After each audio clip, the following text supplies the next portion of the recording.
Oh, we're talking about body. Oh, go ahead, Brittany. Oh, no, go ahead. You've been waiting. I was just thinking because... I'll give you 2 minutes. no, I'm good. I feel like it would just be probably, for the viewers and everybody out there, I feel like it would be interesting to hear everyone's perspective on how they feel about the 100th episode and sitting with Andrew Tate and like really kind of seeing how his energy is in person. Because a lot of people are most likely never going to meet him. Yeah. So I feel like we all got a chance to kind of... Yeah, that's a good idea, Brittany. I don't know.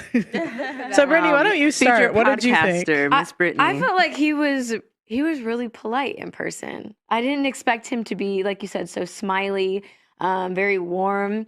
And I will say that I do feel like he is very pretty grounded. He is fair.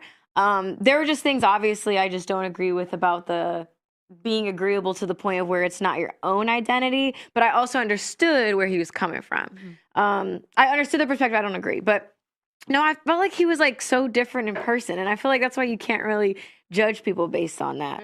He was just different. I don't know. Am I tripping? Did you guys feel that way? No. Go, Denava, why don't you...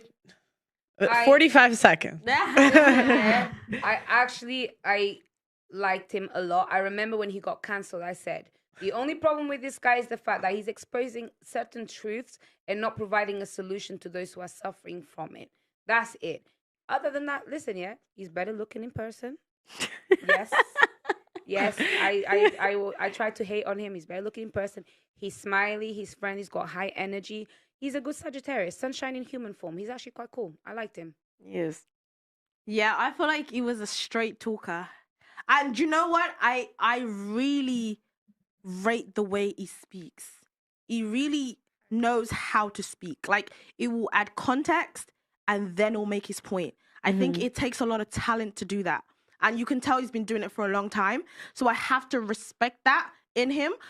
Obviously, I didn't agree completely with a lot of stuff you were saying because I feel like he was a bit one-sided, where he was talking about what men wants and he wasn't really talking about how to make women happy.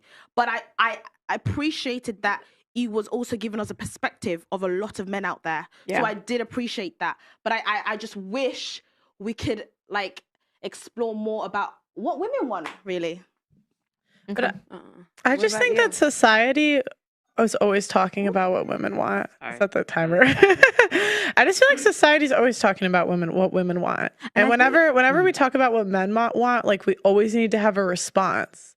And it's like, why can't we just let the men talk for a second? Because, like, there's Steve Harvey, like, talks about what women want all the time. There's a million different shows.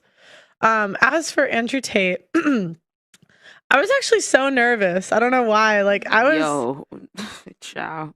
What? I was too. I was... This whole day. I kind of think I was a little quieter because I was like, I'm just, like, nervous. I don't know why. But he was so nice. It was really nice. A lot of people don't know, we were supposed to go to... all of us were supposed to go to Dubai. My passport expires within 6 months, so we couldn't actually, like, I couldn't get in the country. So he actually came to us, which I thought was really, like, kind of him to come, like, fly all the way here. But yeah, he was really nice. I was really nervous, but overall, I already liked him before. I didn't like him the first time I saw him. If you see my very first reaction to him, I was actually mean because he had a cheating party. And I was like, what is this cheating party? And it was like he would invite all his girlfriends over at the same time, where, like, all the girls he would cheat with, and, like, they would just go to the same party. And it was kind of funny, but I was like, what? Why would you do that? But I didn't understand what. But now that I understand his worldview a little bit more, I was like, oh, well, that's why. Yeah. He was very... from the stuff he was saying, like, beforehand, from watching Kevin Samuels with Pearl, it opened up my view on, like, actually listening to people or listening to what these men are saying instead of just taking a clip and taking for how these people are clipping it and wanting to get their agenda across, but actually, like, listening to them.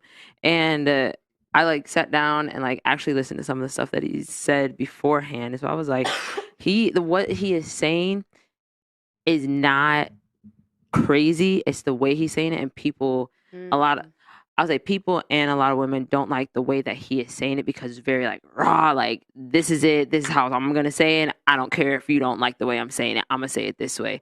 And I feel like a lot of people don't like it like that, but it's like if you get past what he's like, how he's saying it, and listen to actually what he is saying, it's like, oh, okay, it's not as outrageous as people make it out to be. Facts. Yeah. That's why I actually purposely didn't really go and look at his content, because I was like, I want to see who he actually is and what his energy is actually saying, because I understand the same way that people say, oh, you clickbaited, you edited this way to make me look worse, is the same way that it happens to him.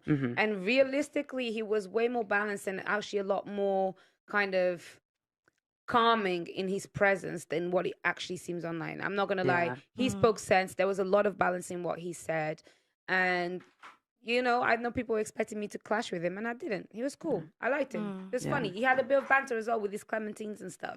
He's I think the only thing I didn't agree with was like him talking about a man will cheat, like women are delusional. Like, I think that's not a good message. If they have the opportunity to, they will. If they have like the It's okay. I'll give you an example.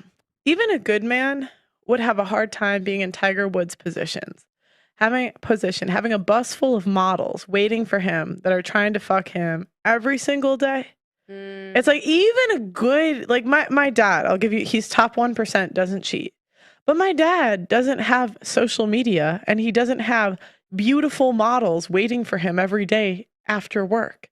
I think that would be hard for even a good man to say no to. Like, even my dad, if he was in a position where beautiful women are trying to do that every single day, that's hard. That's really hard for a guy. Women get approached as well. In fact, women get approached way more than men.